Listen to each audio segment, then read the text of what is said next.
দিবে। তো চলুন তাহলে আমরা দেখার চেষ্টা করি সুনির্দিষ্ট প্রতিকার আইনে 57টা ধারার মধ্যে গুরুত্বপূর্ণ ধারাটা আমরা অনেকবার আপনাদেরকে বলেছি, তারপর আরো একবার আমরা ফাইনালি আপনাদেরকে জানিয়ে দেই। আপনি যখন পড়বেন এইগুলোর উপর একটু গুরুত্ব দেওয়ার চেষ্টা করবেন। বইটা যেহেতু আছে এবং আমাদের প্রতিটা সেকশনের উপর আলোচনাও আছে, সেটাও একটু দেখার চেষ্টা করবেন যাতে আপনার কাজে আসে। আর বেসিক জিনিসটা তো অবশ্যই পড়বেন, যে আইনটা কবে তৈরি হইলো, আইনের নাম্বার কত, আইনের প্রকৃতিটা কেমন, এটা প্রতিটা আইনের ক্ষেত্রে নিজে একটু বোঝার চেষ্টা করবেন।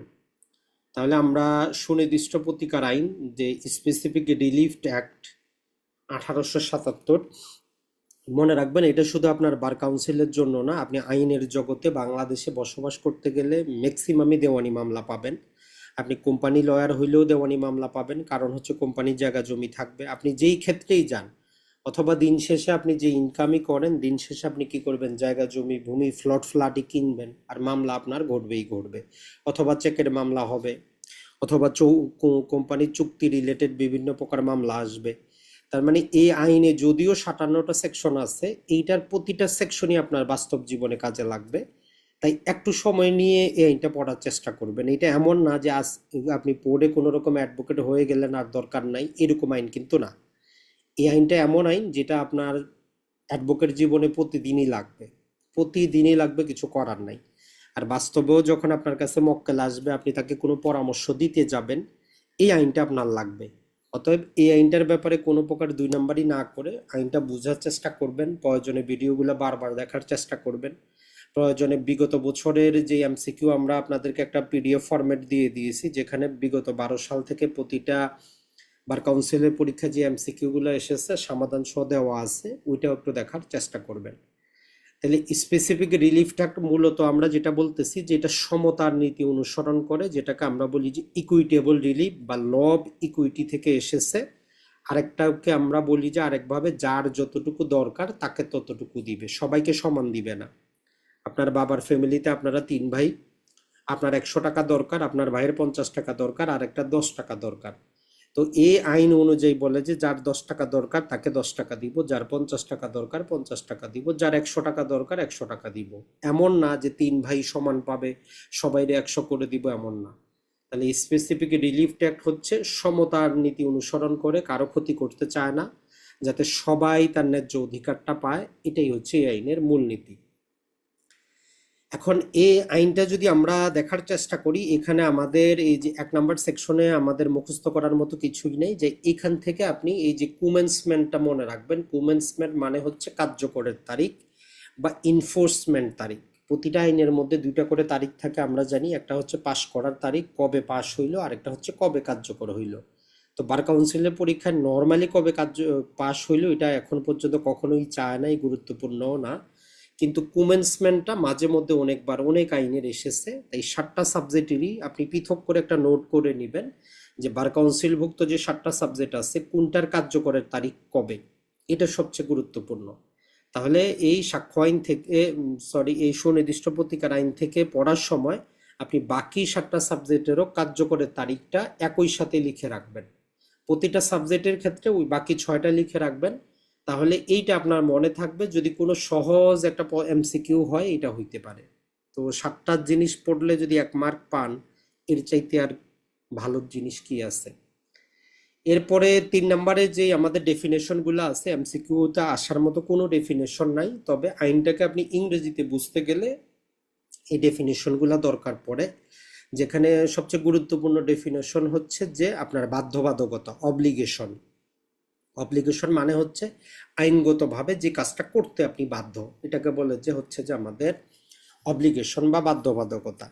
আর এইটা ছাড়া আমরা এখানে ট্রাস্ট বলে যে জিনিসটা পাবো, নর্মালি আমরা হয়তো চিন্তা করি যে দলিলপত্রের মাধ্যমে ট্রাস্ট গঠিত হয়। আসলে জিনিসটা এমন না। আপনি আমাকে বিশ্বাস করে একটা ঘড়ি, একটা মোবাইল 1 ঘন্টার জন্য রাখতে দিচ্ছেন, আমি আপনার ট্রাস্টি। আপনি বাসায় যাচ্ছেন, গ্রামের বাসায়, আমার বাসায় যে কোনো একটা জিনিস রেখে গেছেন, ওইটাও আপনি আমাকে, আমার সাথে আপনার যে সম্পর্কটা, এটাকে আমরা বলি যে ট্রাস্টের সম্পর্ক। তো এই হচ্ছে বেসিক কয়েকটা জিনিস। আর এরপরে যেটা হচ্ছে যে 4 নম্বরের সেভিংটা যদি আমরা দেখি, এখানে 3টা জিনিস আছে, চাইলে একটু আপনি পড়তে পারেন, তবে অতটা গুরুত্বপূর্ণ না, আসবেই এমন কোনো কথা না। তারপরেও যেহেতু আপনি সুনির্দিষ্ট প্রতিকার আইন পড়তেছেন, এতটুকু মনে রাখবেন যে সুনির্দিষ্ট প্রতিকার আইনে কোনো প্রতিকার চাইতে গেলে ওইটা একটা চুক্তি হইতে হবে। এখন চুক্তি কাকে বলে? যেমন বিবাহের ক্ষেত্রে আমরা কি জানি, বিবাহের ক্ষেত্রে ইজাব বলে একটা শব্দ আছে, মানে বরপক্ষ কি করে, মেয়েকে অফার করে, মেয়ে সেটা কি করে, কবুল করে। তো এই যে ছেলে পক্ষ অফার করলো, মেয়ে পক্ষ কবুল করলো, তো এটাই হচ্ছে যে আমাদের, এটাকে যদি আইনের ভাষায় আমরা বলি তাইলে তারা কি হইলো, একজনের অফার আরেকজন কবুল করলো, তো এটা হলো একটা প্রমিস হইলো মাত্র। এই প্রমিসের মধ্যে যদি কোনো প্রকার কনসিডারেশন থাকে, টাকা পয়সা থাকে, কোনো কাজ করা না করার যদি কোনো প্রমিস থাকে, এইটা আমাদের হইল একটা এগ্রিমেন্ট। এখন এই এগ্রিমেন্ট হইলেও সুনির্দিষ্ট প্রতিকার আইনে কোনো প্রতিকার নাই, কারণ এই এগ্রিমেন্টটা আইনগতভাবে যদি প্রবলযোগ্য হয় তবেই এটা একটা কন্ট্রাক্ট হবে, নাইলে কিন্তু হবে না। তো এই জন্য 4 নম্বরে বলে, যদি এই যে এগ্রিমেন্টের বিপরীতে আসলে সুনির্দিষ্ট প্রতিকার আইনে কোনো প্রতিকার নাই, এগ্রিমেন্টটা আইনগতভাবে প্রবলযোগ্য হইতে হবে।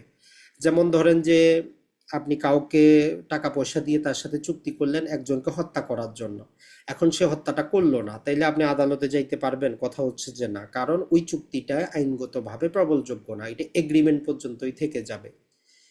এই জন্য 1 নম্বরে সেভিং এ বলতেছে যে কি করা যাবে না, সুনির্দিষ্ট প্রতিকার আইনে স্পেসিফিক পারফরমেন্স চাইতে গেলে কন্ট্রাক্ট হইতে হবে, এগ্রিমেন্ট দ্বারা কোনো কাজ চলবে না।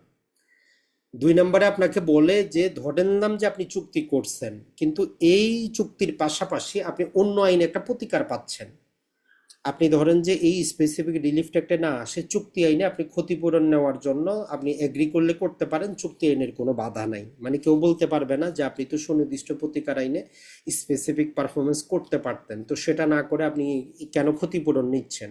তো এই আইনে বলতেছে যদি আপনি নিতে চান আপনি সেখানে নেন, এই আইনের কোনো বাধা নাই। আর সর্বশেষ 3 নাম্বারটাতে বলে যে আমরা যে দলিলগুলো নিবন্ধন করি, এই যে রেজিস্ট্রেশন আইন 1908 উপর সুনির্দিষ্ট প্রতিকার আইনের কোনো প্রতিকার নাই, মানে হচ্ছে এই আইনের অধীনে কোনো প্রকার আদেশ দেওয়া যাবে না। নিবন্ধন আইনের অধীনে যত প্রকার দলিল দস্তাবেজ নিবন্ধন হবে কি না হবে এইরকম কোনো প্রকার, যেমন ধরেন যে বাস্তব আপনারে মাঠে যখন আপনি কাজ করবেন, অনেক আইসা বলবে যে স্যার আদালত থেকে একটা পারমিশন নেন, একটা আদেশ নেন যাতে দলিলটা না করা হয়, যাতে জমিটা বিক্রি করা না হয়, যাতে এটাকে ইনজাংশন দেওয়া হয়। এইরকম আদালত দিতে পারবে না, কারণ 4 নম্বরে বাধা, মানে নিবন্ধন আইনের উপর এই সুনির্দিষ্ট প্রতিকার আইনের কোনো প্রভাব নাই, কোনো আদালত এই আদেশ দিতে পারবে না যে একটা দলিল নিবন্ধিত হবে কি হবে না, এরকম কোনো ক্ষমতা নাই, কারণ এই 4 নম্বরে সেটা বাদ দিয়ে দিছে। এখন এই 5 নাম্বারটা আমাদের জন্য সবার জন্য গুরুত্বপূর্ণ, যে সুনির্দিষ্ট প্রতিকার আইনে আসলে আমরা যে এই যে ইকুইটেবল রিলিফ, ইকুইটি থেকে এসেছে, সমতার নীতি, কারো ক্ষতি হবে না, দিবে কিভাবে। এই 5 নাম্বারটার সাথে আপনি টোটাল আইনের সেকশনগুলো আমরা ওই গত ক্লাসেও দেখেছি, একত্রিত করে নিতে পারেন। 1 নম্বরে তারা যেটা বলে যে আদালত কি করবে, একটা সম্পত্তির দখল গ্রহণ করবে, করে যিনি প্রকৃত দাবিদার তাকে দিবে। তার মানে 8 থেকে 11 ধারা আমরা কি জানি, সম্পত্তির দখল উদ্ধার। 2 নম্বর প্রতিকারটা হচ্ছে যে যেটা করার ব্যাপারে আপনার বাধ্যবাধকতা আছে, অব্লিগেশন আছে, কোনটা চুক্তি প্রবল, তার মানে 12 থেকে 30 পর্যন্ত হচ্ছে 2 নম্বর প্রতিকারটা। এটা আপনার একটা বাধ্যবাধকতা আছে এই কাজটা করার, আপনি করতেছেন না, তো আদালত বাধ্য করবে। 3 নম্বর প্রতিকারে হচ্ছে যে কাজ থেকে আপনার বিরত থাকার বাধ্যবাধকতা আছে, তার মানে কি ইনজাংশন, ওই যে 52 থেকে 57। তো এইভাবে যদি আপনি একটু ভাগ করে নেন আপনার জন্য বুঝতেও সুবিধা হবে। 4 নম্বরে বলতেছে যে ক্ষতিপূরণ ছাড়া আদালত কি করবে, আপনার কোনো অধিকার নির্ণয় করে সেটা ডিক্লার করবে। তো এই অংশটা চলে আসবে আমাদের 31 থেকে নিয়ে মোটামুটি আমাদের 44 পর্যন্ত চলে আসবে, যেখানে আদালত কোনো ক্ষতিপূরণ দিবে না, তবে আপনার একটা অধিকার যদি থাকে এটাকে আইডেন্টিফাই করবে এবং ডিক্লার করবে। সর্বশেষ এখানে আমাদের 43 পর্যন্ত আসবে জাস্ট। আর সর্বশেষ হচ্ছে আমাদের 44, আদালত ওই যে তত্ত্বাবধায়ক বা রিসিভার নিয়োগ করবে। তাহলে টোটাল 57টা ধারাই কিন্তু 5 ধারার মধ্যে আছে। তাহলে এইটা আপনি মুখস্থ রাখবেন, লিখিত পরীক্ষারও একটা কিন্তু আপনার প্রশ্ন কিন্তু রেডি হয়ে গেল। আর 6 আর 7-এর মধ্যে মুখস্থ করার মতো কিছুই নেই। 6 নম্বরেও আমাদের ইনজাংশনের কথা বলে, আর 7 নম্বরে হচ্ছে যে আসলে ক্রিমিনাল মামলায়, পেনাল লয়ে, অপরাধমূলক মামলায়, ফৌজদারি মামলায় যেটাই আপনি বুঝেন সুনির্দিষ্ট প্রতিকার আইনের কোনো প্রভাব নাই। তো এইটা হচ্ছে প্রাথমিক আলোচনা, এটার মধ্যে অতটা জটিল কিন্তু কিছু নাই। এখন আমরা চলে আসি 8 থেকে 11-র মধ্যে সবচেয়ে গুরুত্বপূর্ণ বা বাস্তব জীবনে প্রতিদিনে আপনি যেটার পাবেন সেটা হচ্ছে 8 নম্বর ধারাটা তো আপনি পাবেন দখল উদ্ধার। আপনার কাছে একটা দলিল নিয়ে আসবে, অথবা বলবে যে ওয়ারিশ সনদ নিয়ে আসবে যে আমার বাবার দিক থেকে সম্পত্তি পাবো, একটা মামলা করে দেন। তো আমরা বলছি 8 নম্বর ধারাটা আপনি বাস্তবতার সাথে মিলে কোড ফিটে হিসাব করা শিখবেন, তামাদি ইনটাও একসাথে নিয়ে নিবেন। তাই মানে 8 নম্বর ধারা একা কখনোই পড়বেন না, মনে থাকবে না। আর এখানে তেমন কিছু বলাও নাই, বলতেছে যে যদি কোনো ব্যক্তি ইনটাইটেল হয় তাহলে সে সিপিসি অনুযায়ী মামলা করে দখল উদ্ধার করতে পারে। তো এটার ক্ষেত্রে ওই যে 12 বছরটা মনে রাখবেন, তামাদি আইনের 142 144-এ দেওয়া আছে। এটা ছাড়া কোর্ট ফিটা লাগতেছে আমাদের সর্বোচ্চ 46,000 টাকা। তো টোটাল জিনিসটা আপনি একসাথে না হলে গত ক্লাসটা দেখে নেবেন, সেখানে আলোচনা করা আছে। 9 নম্বরটাতে নর্মালি বাস্তব জীবনে আমাদের বাংলাদেশে বর্তমানে 9 নম্বর ধারায় মামলা খুব রেয়ার হয়, মামলা হয় না, তবে 9 নম্বর থেকে এমসিকিউ আসার সম্ভাবনাটা বেশি। 9 নম্বরে মনে রাখবেন এখানে শুধু দখল নিয়ে আলোচনা হবে, এখানে কোনো মালিকানার কথা নাই। উনি যদি আইনগত দখলে রাখার অধিকারী হয়, ওনাকে যদি আপনি বেদখল করেন, যদি আপনি জমিরও মালিক হন, আপনি বাড়িওয়ালাও হন, তারপরও আদালত আপনারে বলবে যে না, তার দখল তারে বুঝায় দেন। তাহলে 9 নম্বর হচ্ছে শুধু দখল কেন্দ্রিক, মালিককে দেখার বিষয় না, এমনকি মূল মালিকের বিরুদ্ধে মামলা করতে পারবেন। আর এখানে সরকারের বিরুদ্ধে মামলা করা যাবে না। আর এই ধারা থেকে যেটা আসে, এর ডিক্রির বিরুদ্ধে আপিল করা যাবে না, এর ডিক্রির বিরুদ্ধে কি করা যাবে না, আমাদের রিভিউ করা যাবে না। প্রতিকার আমাদের কি পাবো, আমরা রিভিশন দায়ের করব সরাসরি হাইকোর্টে। তো এই কয়টা লাইন শুধু অ্যাড করে নেবেন। 10 আর 11, 10 নম্বরটা নর্মালি আসে না, মুভেবল প্রপার্টি হইলে 10 ধারায় মামলা করি। 11-র মধ্যে আপনি ওই যে 4টা কারণ আছে, ওই 4টা কারণ অবশ্যই একটু মুখস্থ করে নেবেন। আর ওই 4টা যখন পড়বেন, 12 ধারার 4টা কারণ প্লাস ওই যে 54-এর 5টা কারণ, ওই মোটামুটি এগুলো একই রকম। তাহলে 11, 12, 54 তিনোটা পাশাপাশি রেখে আপনি একসাথে লিখবেন একই কাগজের একটা টেবিলের মধ্যে। এই তিনটা থেকে একটা এমসিকিউ থাকবেই থাকবে, কোনো না কোনো ভাবে থাকবে। তাহলে 11, 12, 54 তিনোটা, এই 11-এর মধ্যে 4টা পাবেন, 12-র মধ্যেও 4টা পাবেন, আর 54-র মধ্যেও আপনি 4টা পাবেন। ওই 54-তে 5 নম্বরটা শুধু দেওয়া আছে মামলার বহুমুখিতা, তো সেটা বাদ দিলে মোটামুটি একই রকম। তিনটা তো একদম কপি পেস্ট, তিনটা এই যে কমন আপনি 3 পাবেন, বাকি একটা শুধু একটা পরিবর্তন করা আছে। এরপরে 12 নম্বরটাতে হচ্ছে যে আমাদের বায়না চুক্তি, যে কোনো প্রকার চুক্তি প্রবল করার জন্য আপনি এই সম্পূর্ণ চুক্তি প্রবল করার মামলা হচ্ছে 12 নম্বরটা। আর এইটার মধ্যে 4টা গ্রাউন্ড আছে, ওইটা একটু পড়ে নেবেন যে কেন চুক্তিটার বাস্তবায়ন করবে। যখন আপনি ট্রাস্টি হবেন, অথবা যথাযথ ক্ষতিপূরণ পাওয়া যাবে না, যথাযথ ক্ষতিপূরণ টাকায় সম্ভব না, অথবা ক্ষতিপূরণ পাওয়াই যাবে না, এরকম 4টা কথা বলা আছে। আর 13 থেকে 17 আপনি চাইলে বাদ দিতে পারেন, নর্মালি এগুলো পরীক্ষায় আসে না, আপনি বাদ দিলে দিতে পারেন, অথবা আমরা পড়াইছি দেখে নেবেন। 18 নম্বরে ত্রুটিপূর্ণ যদি কোনো প্রকার মালিকের মালিকানার মধ্যে ত্রুটি থাকে, চাইলে নতুন ক্রেতার 4 প্রকারের অধিকার আছে, ওইটা একটু পড়বেন যে কি কি অধিকার আছে। 19, 20 এই দুইটা সবচেয়ে গুরুত্বপূর্ণ। 19-এ হচ্ছে যে আদালত ক্ষতিপূরণের পাশাপাশি, চুক্তি প্রবলের পাশাপাশি ক্ষতিপূরণ অথবা এডিশনাল হিসাবে ক্ষতিপূরণ দিতে পারে, 2 প্রকারের ক্ষমতা দেওয়া আছে। আর 20 নম্বরের লিকুইডেশন ক্লজ, মানে চুক্তির মধ্যে চুক্তি ভঙ্গের ফলে কি কি প্রতিকার পাওয়া যাবে সেটা লেখা থাকার মানে এই না যে চুক্তিটা বাস্তবায়ন করা যাবে না, তবে কন্ডিশন মনে রাখবেন, আপনি ক্ষতিপূরণ গ্রহণ করলে চুক্তি প্রবল করতে পারবেন না। আর 21-এর মধ্যে 8টা কারণ দেওয়া আছে যেই চুক্তিগুলোর বাস্তবায়ন করা যাবে না, ওইটার মধ্যে 8টা একটু ভালো করে পড়ার চেষ্টা করবেন। এরপরে 21 নম্বরটাতে হচ্ছে আনরেজিস্টার্ড কন্ট্রাক্ট, যেই চুক্তিগুলা অনিবন্ধিত, এগুলার বাস্তবায়ন করানো যাবে না, চুক্তি লিখিত এবং রেজিস্টার্ডকৃত হবে। আর চুক্তির বাকি টাকা আদালতে মামলা করার সময় জমা করতে হবে। এরপরে 22 নম্বরটার ক্ষেত্রে আদালতের ডিসক্রিশনারি পাওয়ার বর্ণনা করে, ওইখানে গুরুত্বপূর্ণ 2টা জিনিস দেওয়া আছে যে কখন আদালত রিজেক্ট করবে আর কখন গ্রহণ করবে। কখন রিজেক্ট করবে, যখন আদালত দেখবে যে বাদী অবৈধ সুবিধা পাচ্ছে, যদিও বিবাদী কোনো প্রতারণা কোনো প্রকার কিছু প্রমাণ করতে পারে নাই, কিন্তু আদালত দেখতেছে যে চুক্তিটা প্রবল হইলে বাদী অতিরিক্ত সুবিধা পাবে, ইল্লিগাল একটা সুবিধা পাবে। আরেকটা কথা হচ্ছে যে যেখানে প্রবল করলে বিবাদীর ক্ষতি হবে কিন্তু বাদী কোনো ক্ষতি হবে না, তখন আদালত অস্বীকার করবে। আর কখন প্রবল করবে, যখন আদালত দেখবে যে বাদী তার চুক্তি মোতাবেক কাজ করেছে অথবা কাজ করতে ইচ্ছুক, আর এইটা যদি প্রবল করা না হয়, অপূরণীয় ক্ষতি হবে, তখন আদালত কি করবে, চুক্তিটা প্রবল করে দিবে। এরপরে 23 নম্বরের মধ্যে 8টা ক্ষেত্র আছে, চাইলে এগুলো মনে রাখতে পারেন, অথবা 8টার কথা মনে রাখবেন যে যেই বাদীরা প্রতিকার পাবে। আর 24, 25, 26 এখানে যেই বাদীরা প্রতিকার পাবে না। 24-এ আমাদের 4টা কথা বলা আছে, 25-এ আমাদের 3টা কথা বলা আছে, 26-এ আমাদের 5টা কথা বলা আছে। তো মনে রাখতে পারেন একইভাবে 435। তাহলে 24-এ হচ্ছে পার্সোনাল বার, 25-এ হচ্ছে বিক্রেতার ত্রুটি, 26-এ হচ্ছে পরিবর্তন, যে কোনো শর্ত বা কন্ডিশন পরিবর্তন অ্যাকসেপ্ট করলে প্রবল হবে, নাইলে হবে না। তাহলে 24, 25, 26 গুরুত্বপূর্ণ।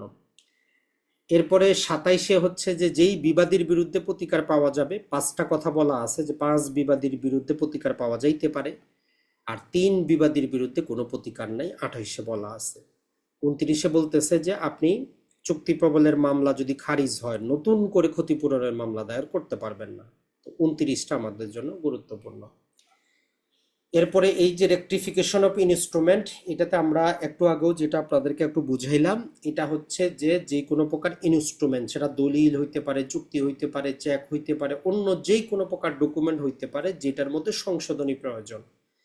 তো 31 ধারা আপনাকে ওই ক্ষমতাটা দেয় যে আপনি রেকটিফিকেশনের আবেদন করতে পারেন। আবেদন করলে কিছু জিনিস মাথায় রাখতে হবে, যে আদালতে হয় আপনি প্রমাণ করবেন আপনার সাথে ফ্রড বা প্রতারণা হয়েছে, অথবা আপনি দেখাইবেন উভয় পক্ষের ভুল হয়েছে, মিউচুয়াল মিস্টেক।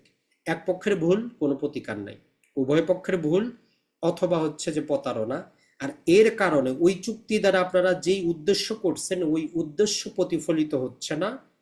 আর আদালত দেখবে যে এটা আমি সংশোধন করলে যদি তৃতীয় পক্ষ টাকার বিনিময়ে সরল বিশ্বাসে ওই চুক্তির বিপরীতে কোনো অধিকার অর্জন করে, তার কোনো ক্ষতি করা যাবে না। তাহলে সরল বিশ্বাসে টাকার বিনিময়ে তৃতীয় পক্ষ কোনো অধিকার আসলে ওই অধিকারটাকে কি করা যাবে না, ক্ষতি করা যাবে না। এই দৃষ্টিভঙ্গি রেখে আদালত সংশোধনের আদেশ দিবেন। এরপরে 32 আর 33, 34 অতটা কাজের না, তারপরও ভাষা আপনি চাইলে একটু মনে রাখতে পারেন যে presumption as to intent party, এটা আদালতের জন্য যে যারা চুক্তিটা সংশোধন করার জন্য আসছে এদের ইন্টেনশনটা কি ছিল, আদালত যাতে দেখে যে দুইজন যে চুক্তি করলো এই চুক্তির প্রকৃত উদ্দেশ্যটা কি ছিল, ভালো কোনো উদ্দেশ্য ছিল না কোনো খারাপ ছিল, এটা আইডেন্টিফাই করবে। এরপরে প্রিন্সিপাল অফ রেকটিফিকেশন, যে সংশোধনের মূল নীতির ক্ষেত্রে আদালতকে একটা ক্ষমতা দেওয়া হয়েছে যে চুক্তির মধ্যে যে শব্দ চয়ন আছে এই শব্দ চয়নের বাইরে গিয়ে এই চুক্তির পিছনের ইতিহাসটা কি, কাহিনীটা কি, তারা কি করতে চাইছিল, আর কি কি আছে, সব ব্যাপারে উনি জানতে চাইতে পারেন। যাবতীয় কিছু বিবেচনা নিয়ে উনি কি করতে পারবেন, সংশোধনের আদেশ দিবেন। আর 34 বলতেছে চুক্তি যদি সংশোধন হয়, ওই সংশোধিত চুক্তিটা যদি ওই সংশোধন মোতাবেক বাস্তবায়নের দরকার পড়ে, পৃথক কোনো মামলা করতে হবে না। বাদী যদি আবেদন করে এই 34-এর অধীনে একই মামলায় স্পেসিফিক পারফরমেন্সেরও আদেশ দিয়ে দিতে পারবেন। তাইলে এই 31 থেকে 34 আমাদের জন্য গুরুত্বপূর্ণ। আর এগুলো আমরা 3 বছরের মধ্যে মামলা করতে হবে। একটা হচ্ছে যে আমাদের 96-তে বলে যদি ভুল হয়, 95-তে হচ্ছে যদি প্রতারণা হয়। সর্বাবস্থায় কোর্ট ফি দিতে হবে, ওই যে আমাদের 2.5% হিসাবে, প্লাস ওই যে 15% যুক্ত হবে যে এই 2%-এর উপর, যেটা আমরা দখল উদ্ধার মামলার যে কোর্ট ফি সেম একই প্রকার কোর্ট ফি। মামলা কোন আদালতে করবেন, দখল উদ্ধার মামলা যেই আদালতে করতেন ওই যে 15, 25-এর উপরে সেম একই প্রকার একই আদালতে মামলা দায়ের হবে।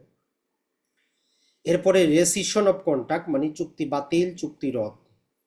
তো এটার ক্ষেত্রে 35-এ 3টা গ্রাউন্ড দেওয়া আছে, সময় করে ওই 3টা গ্রাউন্ড একটু পড়ার চেষ্টা করবেন। 1 নাম্বার হচ্ছে চুক্তিটা বাতিলযোগ্য অথবা চুক্তিটা অবসায়নযোগ্য হইতে হবে। অবসায়নযোগ্য মানে ওই চুক্তির মধ্যে একটা ক্লজ থাকতে পারে, তো এটা হচ্ছে টার্মিনেবল বা অবসায়নযোগ্য। আরেকটা যেটা দেওয়া আছে যে যেখানে আসলে বাদীর চাইতে বিবাদীরই দোষ বেশি, আরেকটা হচ্ছে যে যেখানে আদালত স্পেসিফিক পারফরমেন্সের আদেশ দিছে কিন্তু বাদী কি করে নাই, টাকা জমা করে নাই, তখন রেসিশন করে দিবে। আর 36 বলতেছে যে আপনার ভুলের কারণে কোনো চুক্তি বাতিল হবে না, এক পক্ষের ভুলের কারণে কোনো চুক্তি বাতিল হয় না। আর 37 বলে যে আমরা যে এই যে 12 থেকে 30-এ যে চুক্তি প্রবলের মামলাগুলো পড়লাম, এই স্পেসিফিক পারফরমেন্সের মামলার ক্ষেত্রে আমরা এইটাও দিতে পারবো যে আদালত যদি সুনির্দিষ্টভাবে কার্যকর করতে না পারে তাইলে 37-এর অধীনে চুক্তিটা বাতিল করে দেয়। তাইলে আমরা যখন মুসাবিদা শিখব ওই মুসাবিদার মধ্যে একটা জিনিস হচ্ছে যে আপনি কি চান, প্রেয়ার অপশন থাকে যে চুক্তিটা বাস্তবায়ন হোক, কোর্ট ফিটা আপনার অনুকূলে আসুক, যত প্রকার ক্ষতিপূরণ পাওয়া যায় যাক। আরেকটা আপনি এই যে 37 ধারাটা অ্যাড করে দিবেন যে যদি আদালত সুনির্দিষ্ট কার্যকর করতে না পারে তাহলে চুক্তিটা চিরতরে বাতিল করে দেবে। সর্বশেষ এই 38টা বলে যে চুক্তি বাতিলের ফলে যদি কোনো পক্ষের ক্ষতি হয় আদালত কি করতে পারে, কম্পনসেশনের আদেশ দিতে পারে। মানে যিনি মামলা জিতবেন উনাকেই বলবে যে যিনি মামলা হেরে গেছেন তাকে কিছু টাকা পয়সা দেন, এই আদেশ আদালত দিতে পারে।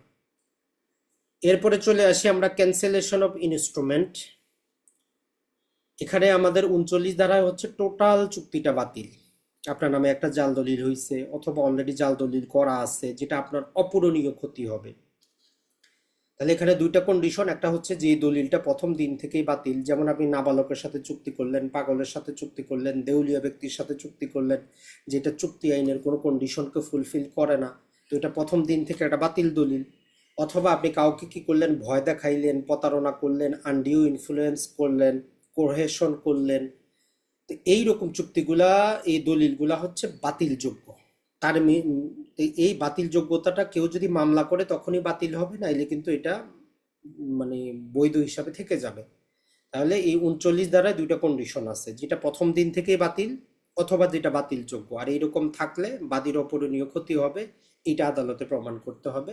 তখন আদালত ওই ইনস্ট্রুমেন্টটা কি করবে, ক্যান্সেলের আদেশ দিবে এবং নিবন্ধিত হইলে সাব রেজিস্ট্রেশন অফিসে আদেশের এক কপি পাঠিয়ে দিবে। আর 40-এ হচ্ছে পার্শিয়ালি সিজ করা।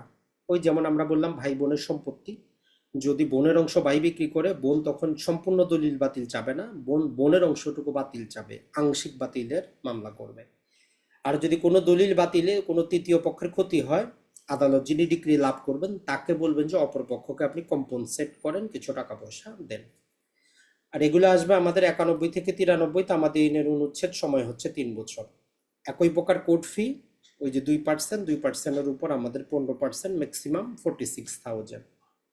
ডিক্লারেটরি ডিক্রির ক্ষেত্রে আমরা বলেছি যেখানে দুইটা সেকশন আছে। 42 নম্বরে আপনার লিগ্যাল ক্যারেক্টার, যাকে আমরা আইনগত চরিত্র বলতেছি, যেমন আপনি ছাত্র, আপনি শিক্ষক, আপনি ম্যানেজার, আপনি মসজিদের ইমাম, অন্য কেউ অস্বীকার করতেছে, তো আপনি এটা ডিক্লারেশন চাইতে পারেন। আরেকটা হচ্ছে আপনার সম্পত্তির উপর কোনো অধিকার আছে, কেউ অস্বীকার করতেছে অথবা অস্বীকার করার আগ্রহ প্রকাশ করছে, এইটা একটু মনে রাখবেন। 42 ধারায় দুই কারণে ঘোষণা পাওয়া যায়, কেউ অস্বীকার অলরেডি করে ফেলছে অথবা আপনি আপনার মধ্যে রিজনেবল ডাউট হয়েছে যে উনি অস্বীকার করবেন। দুইটা জিনিস এমসিকিউতে কিন্তু আপনার থাকতে পারে। তাইলে 42 ধারায় অলরেডি অস্বীকার করছে অথবা করার তার একটা সম্ভাবনা তৈরি হয়েছে, আপনি ঘোষণা চাইতে পারেন। তবে এখানে সীমাবদ্ধতা হচ্ছে যদি সাবসিকুয়েন্ট কোনো রিলিফের দরকার পড়ে, মানে শুধু ঘোষণা যেখানে কাজ করবে না, যেখানে আপনার আরো আইনগত পদক্ষেপ দরকার, যেমন জমি আপনার দখলে নাই, 42 ধারায় ঘোষণা চাইলে হবে না, আপনাকে 8 ধারায় দখল উদ্ধারের মামলা করতে হবে। আর এই ঘোষণাটা যারা মামলার বাদী বিবাদী থাকবে এবং তাদের থেকে যারা আসবে এদের উপরই কার্যকর, পাবলিক অ্যাট লার্জের জন্য এই ঘোষণার কোনো আইনগত দাম থাকবে না। আর 44-এ আমরা সবাই কি জানি যে আমাদের রিসিভার নিয়োগটা হচ্ছে ডিসক্রিশনারি ক্ষমতা, যেটা সিপিসি দ্বারা পরিচালিত হয়। এরপরে আমরা ইনজাংশন রিলেটেড, যেটা আমরা জানি 52 ধারা আমাদেরকে বলে যে প্রিভেন্টিভ রিলিফ কিভাবে দেওয়া হয়, এক শব্দে অ্যান্সার হচ্ছে ইনজাংশনের মাধ্যমে। ইনজাংশন কত প্রকার? ইনজাংশন দুই প্রকার, temporary injunction, perpetual injunction. Temporary related কোনো কথাবার্তা বলা নাই, জাস্ট ডেফিনেশন দেওয়া আছে যে পরবর্তী আদেশ পর্যন্ত অথবা মামলা চলাকালীন পর্যন্ত। আর পারপেচুয়াল বলা হচ্ছে যে সম্পূর্ণরূপে মামলা বিবেচনা করার পরে ফাইনালি ডিক্রির পরে আসবে এটা। এখন এই 54 থেকে আমাদেরকে বলে যে 5টা অবস্থায় আছে যেখানে আদালত পারপেচুয়াল ইনজাংশন মঞ্জুর করবে। আর 55-তে বলে যে পারপেচুয়াল ইনজাংশন মঞ্জুর করে এক্সিকিউশন করার ক্ষেত্রে দেখা যাবে যে অনেক ক্ষেত্রে আদালত ওই বিবাদীকে, জাজমেন্ট ডেটারকে কিছু কাজ করতে বাধ্য করতে পারে, তো এই জন্য নামটা হচ্ছে ম্যান্ডাটরি। আর এই যে বাধ্য করবে, একটা আদেশ দিবে, তো এই জন্য 55-এর অপর নাম হচ্ছে আদেশ সূচক নিষেধাজ্ঞা। আর 56-এ বলে যে 11টা অবস্থা আছে, ওই 11টা অবস্থার কারণে আদালত পারপেচুয়াল ইনজাংশন নামঞ্জুর করতে পারে। আর 57-এ বলে যে আদালত কি করতে পারে, যদি হ্যাঁ সূচক কাজ করাইতে না পারে তাহলে না সূচক কাজ করানোর জন্য বাধ্য করতে পারবে। তাহলে আপনার দায়িত্ব হচ্ছে এই যে আমরা প্রকারগুলা বললাম, প্রথমে প্রকারগুলা মাথার মধ্যে নিবেন, যখন দেখবেন যে আপনার টোটাল 57টা সেকশনের যাবতীয় কিছু মনে আসতেছে, তখন ওই ভিতরে গিয়ে একটা একটা করে ছোট ছোট করে মুখস্থ করার চেষ্টা করবেন। আশা করি যে এটা যদি আপনি একটু ভালো করে পড়েন, তাইলে মোটামুটি 10-এর মধ্যে 8 থেকে 9 পাওয়া খুবই সহজ, অতটা জটিল কিন্তু কিছু না।